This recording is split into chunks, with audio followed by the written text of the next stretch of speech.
got us a dual compressor change out. We do the maintenance out here. Caught this unit right here, grounded compressor. So we're gonna go ahead and change the compressor out on that one. Well, old Germ's gonna change that out. And then the Frankenstein, we went ahead and ran the numbers, BTU and everything. What they do is they use it for a walk-in cooler, but also they use it to keep it like an air conditioner. It's kind of like medium, high temp application. That compressor is bad. Get that one changed out. We're going to a scroll. I've got to do some repiping. Should be fun. We got all our stuff here. Let's do it. So we're gonna build this ladder out of these pallets here, and then we're gonna take our start and run up here, and I've got everything just in case, you know what I mean? I've got all the stuff I need just in case things go south, or you know, hopefully it doesn't go south and we don't need everything, but here we go. First thing we're gonna do is prep the work area.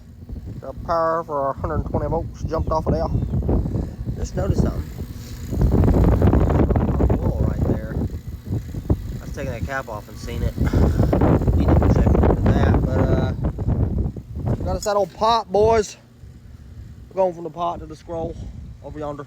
Well, I had that old 50 psi on there. I went ahead and soap bubble down everything. No bubbles.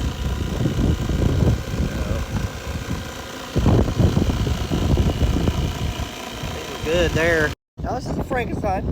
We got a high and low pressure, dual control, a fan cycle. This pot compressor had a start capacitor. We're gonna go ahead and eliminate that. On the scroll, we don't need it. We just need the run capacitor. We got a phase monitor up yonder. Obviously a contactor, fan capacitor, and the old compressor run capacitor. So I'm gonna go ahead and take all this out and just go ahead and redo it because well, there's just a lot there. I don't like it, honestly. It hurts my feelings.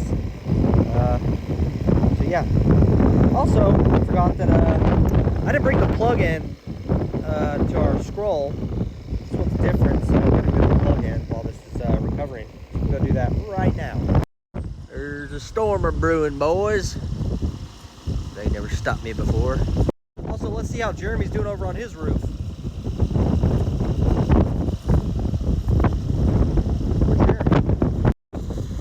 Obviously the work side of an experienced journeyman. No big deal. This is 30 minutes in, by the way. This is the workspace of the other guy. Got his ladder up at least, so that's good.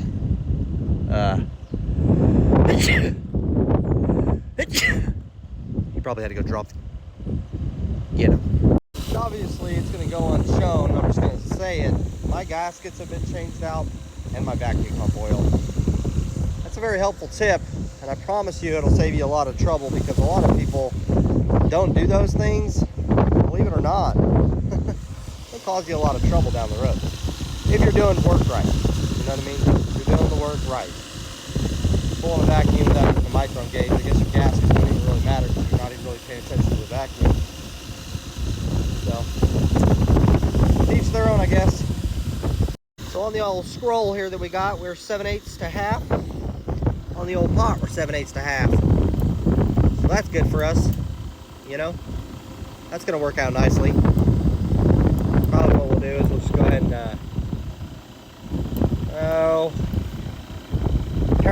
we'll whack it here, turn that, so we can come into the suction here. Then our discharge. I like that bend there, that vibe, that stress, you know, that bend. Yeah, we'll probably just cut her here, bring it up and over and in. We'll see. Hopefully she lines up nicely for us. All right, I want to explain this to a lot of people. So we're getting rid of the start components. We're going to leave the run cap. Right now what I've done is we have pressure controls.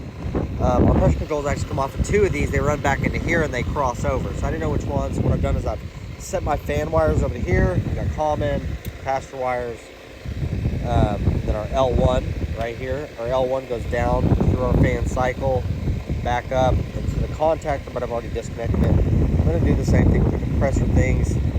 We're just going to get rid of it all. Alright, so that's a little better workspace, right? Got our phase monitor. We are going to reuse that. We'll get a new contactor, new run cap. Got our L1 and L2 over here. Our fan just stayed Those are low pressure controls. Nice. We finished our recovery and we've got, there's probably 12 pounds there, so that's plenty. This line set drops right down on top of the evaporator. We don't have a receiver on here. So, what's killing our compressor? That's the next question.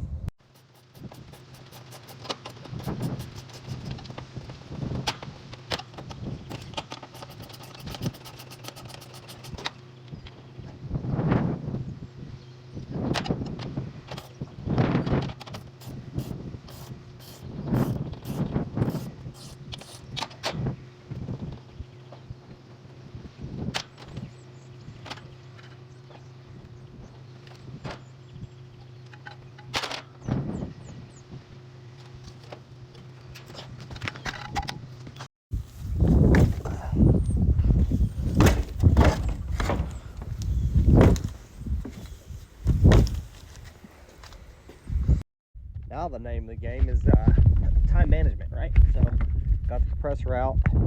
I could continue to mess with that wiring until I got it all fixed up, but that would be wasting time. What I'm going to do is get that compressor put in there, leak check it, make sure you got nothing, put on a vacuum. While it runs that vacuum, we'll get that electrical fixed up. Not a bad fit, not a bad fit.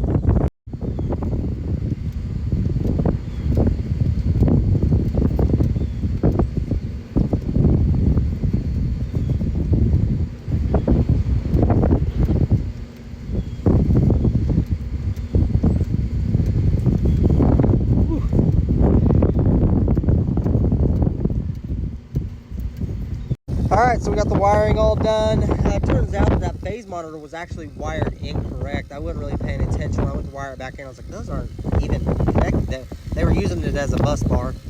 I've moved things around so that you can test your capacitors. You got to change one out. You ain't got to take the other one out to get it. You ain't got to take the contactor out to get down to the one capacitor.